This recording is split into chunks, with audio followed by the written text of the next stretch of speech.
एकनाथ संभाजी शिंदे महाराष्ट्र सरकार में शहरी विकास मंत्री हैं। शिवसेना के 25 विधायकों को लेकर रातों रात गुजरात निकल गए। विधायकों के साथ सूरत के एक होटल में मौजूद हैं।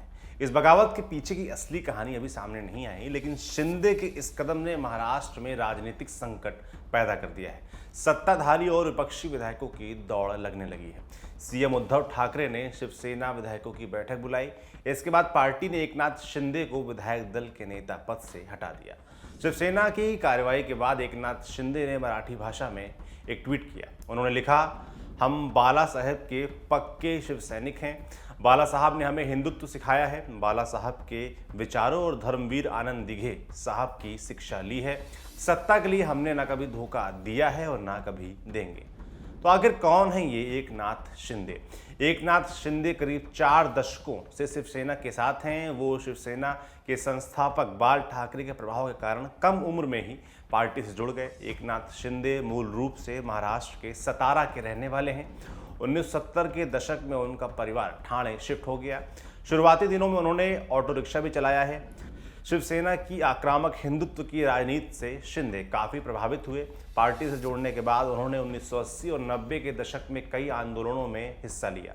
इंडिया टुडे से जुड़े साहिल जोशी के मुताबिक शिंदे पहले ठाणे में शाखा प्रमुख के रूप में काम करते थे। शिवसेना में ये सबसे छोटा पद होता है। 1997 में उन्होंने ठाणे नगर निगम का चुनाव लड़ा और पहली बार में ही जीत हासिल कर पार्षद बन गए। एकनाथ शिंदे शिवसेना के कद्दावर नेता आनंद दिघे के काफ़ी करीबी माने जाते थे। दिघे ठाणे के पार्टी अध्यक्ष थे।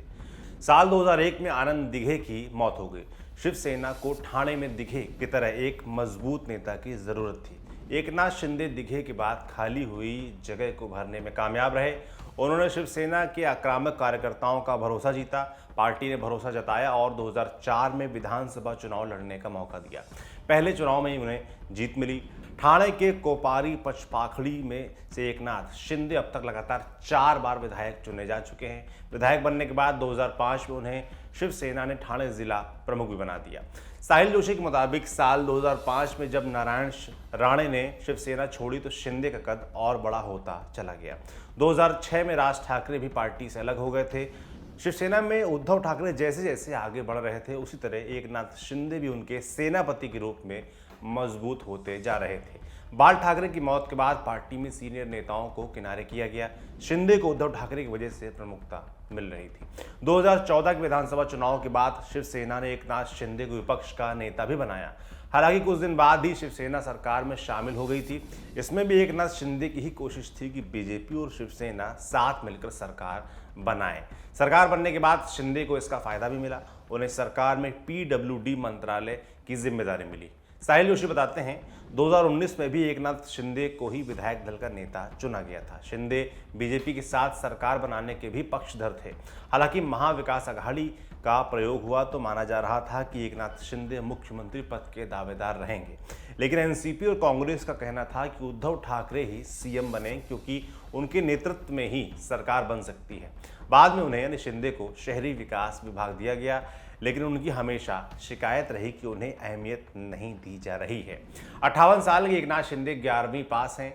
2019 विधानसभा चुनाव के दौरान शिंदे के खिलाफ 18 आपराधिक मामले दर्ज थे। उनके पास 11 करोड़ 50 लाख से भी अधिक की संपत्ति है। ये जानकारी उन्होंने खुद चुनाव आयोग को दाखिल हलफनामे में दी थी। एकनाथ शिंदे के बेटे श्रीकांत शिंदे कल्याण से लोकसभा सांसद हैं और उनके भाई प्रकाश शिंदे पार्षद हैं। कहा जा रहा है कि एकनाथ शिंदे लंबे समय से शिवसेना से नाराज चल रहे हैं। ठाणे नगर निगम चुनाव में भी उनकी राय को दरकिनार किया गया। शिंदे ने पार्टी को अकेले चुनाव लड़ने की सलाह दी थी, लेकिन शिवसेना ने एनसीपी और कांग्रेस के साथ लड़ने का फैसला किया। बताया जाता है कि शिंदे को एनसीपी और कांग्रेस का साथ शुरू से ही पसंद नहीं है। सोमवार 20 जून को एमएलसी चुनाव में शिवसेना के कुछ विधायकों पर क्रॉस वोटिंग का आरोप लगा। इसके बाद देर रात से ही शिंदे नॉट रीचेबल हो गए। और बाकी जो चल रहा है वो आपके सामने है। महाराष्ट्र से लेकर दिल्ली और गुजरात तक दौड़ भाग चल रही है। मामले में जो अपडेट होंगे, महाराष्ट्र सरकार टिकती है, रहती है, जो भी होगा हम आपको बताते रहेंगे। आप देखते रहिए दी लल्लन टॉप। शुक्रिया।